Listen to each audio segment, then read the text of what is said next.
നമസ്കാരം. മലയാളി വാർത്തയിലേക്ക് സ്വാഗതം. മേയർ ആര്യ രാജേന്ദ്രനും KSRTC ഡ്രൈവറും തമ്മിലുള്ള തർക്കമാണ് കേരളം 2 ദിവസമായി ചർച്ച ചെയ്യുന്നത്. കേരളം ഒന്നടങ്കം ഡ്രൈവർ യദുവിനൊപ്പം നിൽക്കുകയാണ്. അപ്പോഴും മേയർക്കെതിരെ ഒരു നടപടിയും പോലീസിന്റെ ഭാഗത്തു നിന്നും ഉണ്ടായിട്ടില്ല എന്നുള്ളതാണ്. മേയറും ഭർത്താവ് MLAയും നട റോഡിൽ കാണിച്ചു കൂട്ടിയ കാര്യങ്ങൾ കേരളം ഒന്നടങ്കം കണ്ടതാണ്. ഏതായാലും തെളിവുകളെല്ലാം നേരത്തോടുകൂടി തന്നെ പൊക്കി. ഇനിയിപ്പോൾ ഈ കേസ് പതിയെ അപ്രത്യക്ഷമായിക്കൊണ്ടേയിരിക്കും.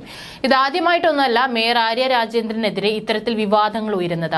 പലതവണയും എയറിൽ പോയിട്ടുണ്ട് മേയർ. ഏതായാലും പാർട്ടിക്കാർക്ക് ജോലി നൽകാൻ മേയർ ആര്യ രാജേന്ദ്രൻ ഔദ്യോഗിക ലെറ്റർ പാഡിൽ CPM ജില്ലാ സെക്രട്ടറിക്ക് കത്ത് നൽകിയെന്ന വിവാദത്തിൽ ക്രൈംബ്രാഞ്ച് അന്വേഷണം നിലച്ചു എന്നുള്ള റിപ്പോർട്ടുകളാണ് പുറത്തുവരുന്നത്. മേയറുടെ ഓഫീസിലെ കമ്പ്യൂട്ടറുകളുടെ ഫോറൻസിക് പരിശോധനാ ഫലം വരാത്തതിനെ തുടർന്നാണ് അന്വേഷണം എങ്ങും എത്താതെ നിൽക്കുന്നത്. കത്ത് മേയറുടെ ഓഫീസിൽ നിന്നാണോ തയ്യാറാക്കിയത് എന്നറിയാനാണ് കമ്പ്യൂട്ടറുകൾ ഫോറൻസിക് പരിശോധനയ്ക്ക് അയച്ചത്. ക്രൈംബ്രാഞ്ച് അന്വേഷണം 1.5 വർഷം പിന്നിട്ടിട്ടും പരിശോധനാ ഫലം ലഭിച്ചില്ല. എന്ന് ലഭിക്കുമെന്ന് ഉദ്യോഗസ്ഥർക്ക് വ്യക്തതയില്ല. 2022 നവംബറിലാണ് കേസ് ക്രൈംബ്രാഞ്ചിന് വിട്ടത്. മേയറുടെ കാലാവധി അവസാനിക്കുന്നതിന് മുൻപ് അന്വേഷണം പൂർത്തിയാകാനും സാധ്യതയില്ല.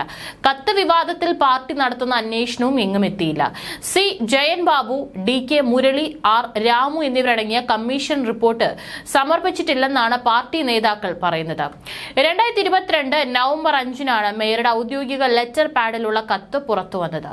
കോർപ്പറേഷനിലെ ആരോഗ്യ വിഭാഗവുമായി ബന്ധപ്പെട്ട് 295 താൽക്കാലിക നിയമനങ്ങൾക്കായി പാർട്ടിയുടെ മുൻഗണനാ പട്ടിക ആവശ്യപ്പെട്ടിട്ടുള്ള കത്ത് CPM വാട്സ്ആപ്പ് ഗ്രൂപ്പുകളിലൂടെ പുറത്തായതാണ് വിവാദമായത്.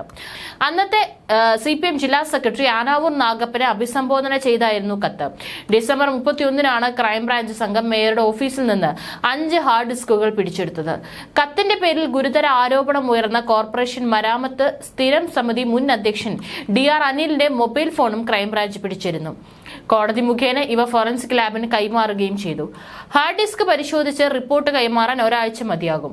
കെട്ടിക്കിടക്കുന്ന പഴയ കേസുകൾ തീർക്കാൻ കോടതിയുടെ നിർദ്ദേശമുള്ളതിനാലാണ് ഫോറൻസിക് പരിശോധന വൈകുന്നതെന്ന് ക്രൈംബ്രാഞ്ച് SP മധുസൂദനൻ ഓൺലൈനോട് പറഞ്ഞത്.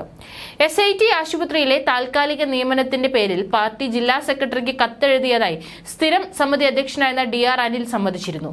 അനിലിനെ കോർപ്പറേഷൻ സ്ഥിര സമിതി അധ്യക്ഷ സ്ഥാനത്ത് നിന്നും ആനാവൂർ നാഗപ്പനെ ജില്ലാ സെക്രട്ടറി സ്ഥാനത്ത് നിന്നും മാറ്റി. താൻ എഴുതിയ കത്ത് നശിപ്പിച്ചെന്നാണ് അനിൽ പറഞ്ഞത്.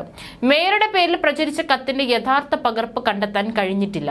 താൻ ഉപയോഗിച്ച ലെറ്റർ ഹെഡ് എഡിറ്റ് ചെയ്താണ് കത്ത് തയ്യാറാക്കിയതെന്നായിരുന്നു മേയർ ആര്യ അന്ന് പ്രതികരിച്ചത്.